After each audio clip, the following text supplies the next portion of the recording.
मुसलमान जो लड़का है मोहम्मद अली जौहर उसको कहता है कि तुम हरी राम श्री राम जो भी उनकी ग्रीटिंग्स हैं या उसके अलावा जो उनके मजहबी नारे और रसूमात ये अल्फाज हैं वो दोहराने को बोलता है। मुसलमान शख्स का हौसला देखें, जज्बा देखें कि उसने एक लफ्ज़ भी हिंदू धर्म का नहीं दोहराया। अस्सलाम वालेकुम, नज़ार डिजिटल के साथ मैं हूं राशिद।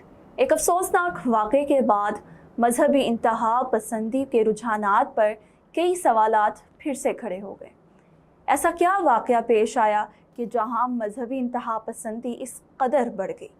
होता कुछ यूँ है कि भारत में एक मुसलमान नौजवान जिसका नाम मोहम्मद अली जौहर है, एक मुसलमान नौजवान जो कि कॉलेज में पढ़ता था, उसे इंतहा पसंदों ने मजहबी इंतहा पसंद एक तंजीम के हत्थे चढ़ गया, जहां उससे मजहबी नारे और मजहबी रसूमात के मुताबिक कुछ अल्फाज, कुछ हिंदू ग्रीटिंग्स और कुछ ऐसे अल्फाज दोहराने को कहा गया जिसे उसने दोहराने से इनकार कर दिया।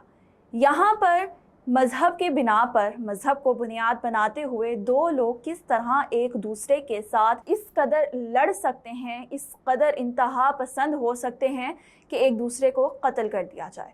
अब होता कुछ यूँ है कि भारत का जो नौजवान लड़का है, एक तंजीम का लड़का, सिर्फ एक मजहबी इंसान के ऊपर एक ख़ास तौर पर मुसलमान होने की वजह से इस कदर बड़ा कदम उठा लेता है।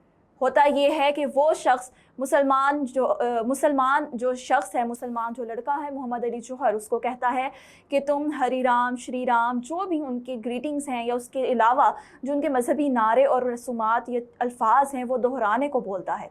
जब वो दोहराने से इनकार कर देता है तो उसके साथ हाथापाई पर उतर आते हैं। जब हाथापाई से काम नहीं बनता, वो इनकार करता रहता है मुसलसल, लेकिन उसके बाद वो जाकर छुरी ले आता है। छुरी से उसके ऊपर मुबैना तौर पर तशद्दुद किया जाता है, उसे डराया धमकाया जाता है, मारा जाता है। लेकिन जब वो अपने साबित कदम रहता है और अपने कदम मजबूती से थामे रखता है और अपने कदम नहीं छोड़ता, तब तक वो उसे मारते रहते हैं। और ये मुसलमान शख्स का हौसला देखें, जज्बा देखें कि उसने एक लफ्ज़ भी हिंदू धर्म का नहीं दोहराया। उसके बाद उसे छुरियाँ मार कर कत्ल कर दिया जाता है। जी हाँ, ये असल वाक़या है। भारत में ये वाक़या पेश आया जहाँ एक भारतीय शख्स ने मुसलमान नौजवान को सिर्फ़ इसी बुनियाद पर कत्ल कर दिया कि तुम मज़हब की बुनियाद पर कत्ल कर रहे हो और तुम मज़हब की बुनियाद को बनाते हुए तुम किसी भी शख्स को किस तरह अपने मज़हब की चीज़ें दोहराने पर मजबूर कर सकते हो।